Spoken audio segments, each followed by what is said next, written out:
O que capacita um homem a permanecer ereto quando o céu desaba em bronze, fogo, sangue e ferro? E qual é o preço real de uma sociedade que decide transformar o pavor visceral da morte na mais pura, aterradora e perfeita disciplina que o mundo já testemunhou? Seja muito bem-vindo ao canal Amantes da Literatura. Este é o espaço onde as grandes obras da literatura mundial ganham voz, emoção e profundidade. Nas gargantas rochosas e estreitas das Termópilas, onde as águas escuras do mar Egeu colidem furiosamente contra o paredão de pedra bruta, 300 guerreiros espartanos e seus aliados marcharam no ano de 480 a.C. Eles não caminhavam em busca de glória fácil, de riquezas ou de uma vitória militar provável. Eles marcharam para construir um significado. Aqueles homens sabiam, antes mesmo de empunharem suas lanças de freixo e ajustarem seus capacetes pesados, que não haveria regresso. Não haveria abraço de boas-vindas na volta para casa. Não haveria velhice serena ao lado de suas famílias. O gigante Império Persa avançava pelo continente como uma maré humana avassaladora, cobrindo a terra com milhões de passos e cobrindo o sol com o peso esmagador de seus exércitos. Diante dessa tempestade de proporções cósmicas, a Grécia parecia condenada a desaparecer do mapa. Mas Esparta ergueu, naquele desfiladeiro esquecido, uma muralha. Não uma muralha fria feita de pedras ou argamassa, mas uma barreira viva feita de carne, osso, ferro e uma vontade humana absolutamente inflexível. A história do romance histórico Portões de Fogo, escrito por Steven Pressfield, não nos alcança pela voz distante dos reis vitoriosos, nem pelo tom altivo dos generais que escrevem a história oficial. A narrativa emerge das cinzas, do suor e do cheiro de sangue pisado. Ela é contada através dos lábios doloridos de Cheo. Cheo é um jovem servo espartano gravemente ferido, resgatado quase sem vida do amontoado de cadáveres para ser interrogado pelos escribas do rei persa Xerxes. Xerxes quer entender. O imperador que se julgava um deus sobre a terra não consegue aceitar que um punhado de homens com escudos de madeira e capas vermelhas tenha conseguido parar, por dias inteiros, a maior máquina de guerra do planeta. E Cheo, entre a vida e a morte, começa a falar. Ele não é um guerreiro mitológico, nem um semideus invencível. Cheo é um homem comum, um sobrevivente traumático de guerras anteriores, um pária que aprendeu a enxergar a sociedade espartana não pelo fascínio da propaganda, mas por dentro. Através dos seus olhos cansados, toda a poeira romantizada e o mito raso sobre Esparta são varridos para longe. O que encontramos em Portões de Fogo não são estátuas de mármore imunes ao sofrimento. O que encontramos são homens de verdade. Homens que sentiam o pavor gelado apertar o estômago. Homens cujas mãos tremiam no escuro antes da batalha. Mas homens que aprenderam a dominar o medo através de algo muito maior do que a própria sobrevivência.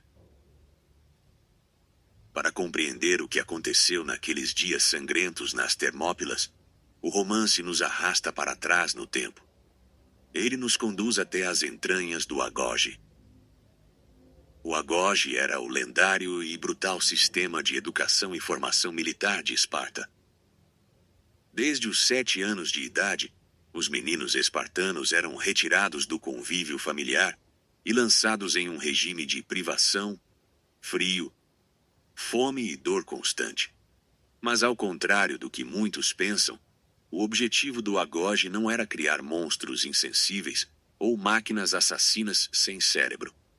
A verdadeira ciência secreta de Esparta era a psicologia do pavor. Os mestres espartanos compreendiam uma verdade sombria sobre a natureza humana.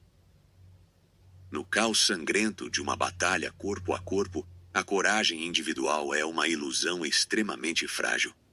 Sob o impacto de espadas e o grito dos moribundos, o heroísmo solitário desmorona em segundos. O medo não podia ser destruído, porque o medo é biológico. Portanto, o medo precisava ser dessecado, compreendido e reestruturado. Esparta descobriu que a única força capaz de anular o pavor da morte não é o ódio pelo inimigo. Não é a busca por medalhas, nem o patriotismo abstrato. A única força capaz de manter um homem de pé no inferno é o amor incondicional pelo companheiro que luta ao seu lado. A falange espartana não era apenas uma formação tática militar. Era um único organismo vivo e respiratório. Quando os guerreiros se alinhavam ombro a ombro, o pesado escudo bronzeado de cada homem, o aspis, cobria apenas metade do seu próprio corpo. A outra metade do escudo servia para proteger o lado esquerdo do soldado ao seu lado. A vida de um guerreiro dependia inteiramente do escudo do seu irmão de armas. Se um homem perdesse a sua lança na batalha, ele ainda podia lutar com a espada curta. Se perdesse a espada, podia lutar com as mãos e os dentes. Mas se um homem perdesse ou abandonasse o seu escudo, ele destruía a proteção de toda a linha. Ele cometia a pior das traições. Ele colocava em risco a vida do companheiro que confiava na sua sombra. É por isso que as mães espartanas entregavam os escudos aos seus filhos antes de partirem para a guerra com uma frase que atravessou os milênios: "Volte com este escudo, ou sobre ele." Quando o rei Leônidas decide marchar em direção aos portões de fogo, ele sabe exatamente a natureza da missão. Ele não convoca os jovens impetuosos, cheios de sonhos de glória. Leônidas seleciona cirurgicamente 300 veteranos. 300 homens maduros que já possuíam filhos vivos para dar continuidade às suas linhagens. Ele escolhe homens que sabiam exatamente o valor da vida que estavam prestes a entregar. Entre esses guerreiros está Dieneques. Dieneques é um capitão cuja figura se ergue como um dos personagens mais fascinantes da literatura de guerra. Dieneques não é um fanático cego. Ele é um pensador, um filósofo do campo de batalha. Enquanto os homens treinam no suor diário, Dieneques passa noites reflexivas tentando entender a linha invisível que separa a covardia da verdadeira nobreza espiritual. É através da mente lúcida de Dieneques que a narrativa nos presenteia com a dimensão humana por trás das frases históricas. Quando um batedor aliado corre horrorizado até o acampamento espartano, avisando que o exército persa era tão numeroso que o disparo de suas flechas cobriria a luz do sol, Dieneques apenas sorri com calma, ajusta a sua armadura e responde: "Excelente. Se os persas cobrirem o sol com suas flechas, lutaremos à sombra." A beleza dessa frase não está no deboche ou na vaidade leviana. Ela nasce da aceitação fria, serena e madura do inevitável. Quando o homem deixa de temer o resultado final porque já escolheu o seu propósito, o inimigo perde todo o poder psicológico sobre ele. E então, a tempestade finalmente desaba sobre as Termópilas. Steven Pressfield constrói as cenas de combate com uma densidade sensorial e cinematográfica sufocante. Nós não assistimos à batalha de longe. Nós somos arremessados para o meio da poeira. Sentimos o cheiro acre do suor misturado com a maresia do oceano. Ouvimos o estalo seco da madeira dos escudos se partindo sob o impacto frontal da infantaria persa. E sentimos o chão rochoso vibrar sob o peso de milhares de botas. Nos primeiros ataques, a máquina de guerra de Xerxes colide contra uma parede inabalável. Os persas atacam em ondas sucessivas. Mas a falange espartana funciona com a precisão de um relógio mortal. Eles recuam ordenadamente para atrair o inimigo para o gargalo estreito das pedras. E com um único comando, giram como uma engrenagem perfeita, esmagando os atacantes sob uma floresta de lanças. Dia após dia, o massacre se repete. Xerxes envia suas tropas de elite, os lendários imortais. Mas até mesmo os melhores soldados do imperador desmoronavam diante da disciplina sobre-humana daqueles 300 homens e de seus aliados gregos. Porém, o roteiro da realidade não poupa a carne. Por trás das fileiras alinhadas, o desgaste é devastador. Os músculos dos espartanos rasgam pelo esforço insano. Os ombros sangram sob o peso do bronze. As mãos ficam em carne viva e as feridas se acumulam. O pavor tenta retornar a cada intervalo de silêncio. Quando a noite cai e os gritos dos moribundos ecoam pelas gargantas de pedra, os guerreiros precisam olhar nos olhos uns dos outros para não enlouquecerem. É no meio desse inferno que a obra nos revela o papel das mulheres espartanas. Através de memórias e diálogos intensos, percebemos que a coragem de Esparta não era um atributo exclusivamente masculino. As mulheres eram a espinha dorsal moral daquela sociedade. Elas educavam os filhos para a dignidade. Elas sustentavam as estruturas da cidade enquanto os homens guerreavam. E recusavam-se a aceitar o papel de vítimas passivas da história. A força do guerreiro no front era apenas o reflexo direto da firmeza da mulher que permanecia em casa. Mas a tragédia estava escrita nas sombras das montanhas. No terceiro dia de combates, um traidor local chamado Efialtes revela ao imperador persa uma trilha secreta que contornava os desfiladeiros. Guiados pelo traidor na escuridão da noite, milhares de soldados persas avançam pelas costas da posição grega. A manobra de cerco estava concluída. Ao perceber que seria completamente cercado, o rei Leônidas toma sua última decisão estratégica. Ele ordena que a maior parte das tropas aliadas recue para salvar suas vidas e continuar a guerra no futuro. Ele mantém ao seu lado apenas os seus 300 espartanos. Eles estavam acompanhados pelos corajosos e leais guerreiros tebanos e tespianos que se recusaram a abandonar a linha. O desfecho de Portões de Fogo deixa de ser uma crônica militar para se transformar em um poema poético sobre a dignidade humana.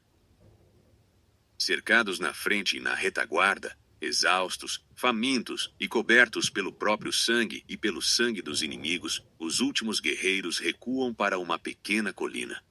As lanças já haviam se partido no choque das investidas anteriores. As espadas de bronze estavam cegas ou quebradas. Quando não resta mais nenhuma arma de ferro nas mãos daqueles homens, eles lutam com as próprias mãos. Lutam com as unhas. Lutam com as pernas feridas e com os dentes. Eles não lutavam mais para defender uma posição geográfica. Eles lutavam para proteger o corpo crivado de flechas de seu rei Leônidas. Eles lutavam pelo direito de morrer de pé.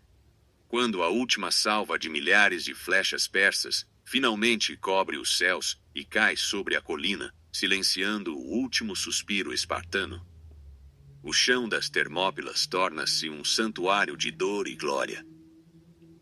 Xerxes caminha sobre os corpos, perturbado, vitorioso no papel, mas moralmente destruído no espírito.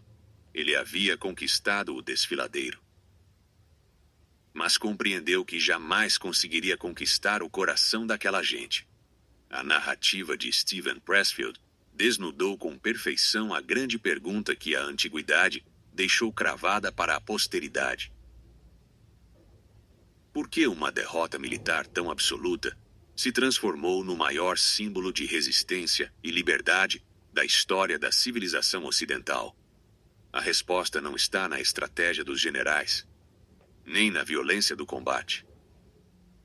A resposta está naquilo que permanece quando todas as nossas ilhas de segurança desmoronam. Os espartanos não eram santos imaculados.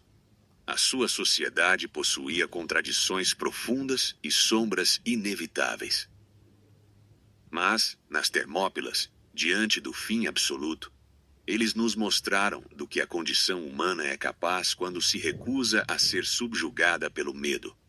O sacrifício daqueles 300 homens comprou o tempo necessário para que as cidades-estado da Grécia se unissem. Para que derrotassem o Império Persa mais tarde e preservassem os primeiros brotos da democracia, da filosofia e da arte que moldaram o nosso mundo. Ao olhar para os portões de fogo através das lentes do presente, percebemos que aquela história não pertence ao passado morto. Ela continua nos fazendo a mesma pergunta incisiva. O que nós estamos dispostos a defender quando a tempestade da vida tenta cobrir a nossa luz? O medo do colapso, da dor e do incerto continua sendo o mesmo que congelava o sangue dos soldados de Leônidas nas pedras do Egeu. No entanto, a verdadeira tragédia de um ser humano não é a finitude do corpo ou o inevitável fim da vida. A verdadeira tragédia é viver uma existência morna, amedrontada e vazia, sem nenhum propósito pelo qual valha a pena erguer o seu próprio escudo. E você? O que representa o seu escudo no mundo de hoje? Qual é o valor, o ideal ou o amor pelo qual você jamais aceitaria recuar, mesmo que o mundo inteiro estivesse caminhando na direção oposta? Deixe a sua reflexão nos comentários abaixo. A sua visão enriquece o nosso diálogo e mantém viva a chama da grande literatura. Se esta jornada cinematográfica fez você sentir a pulsação e a força contidas nas páginas dos grandes livros da humanidade, deixe o seu like. Inscreva-se no canal Amantes da Literatura e ative as notificações.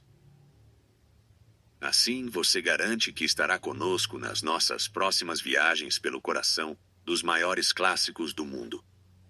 Muito obrigado pela sua companhia. E lembre-se, os grandes clássicos nunca falam apenas do passado.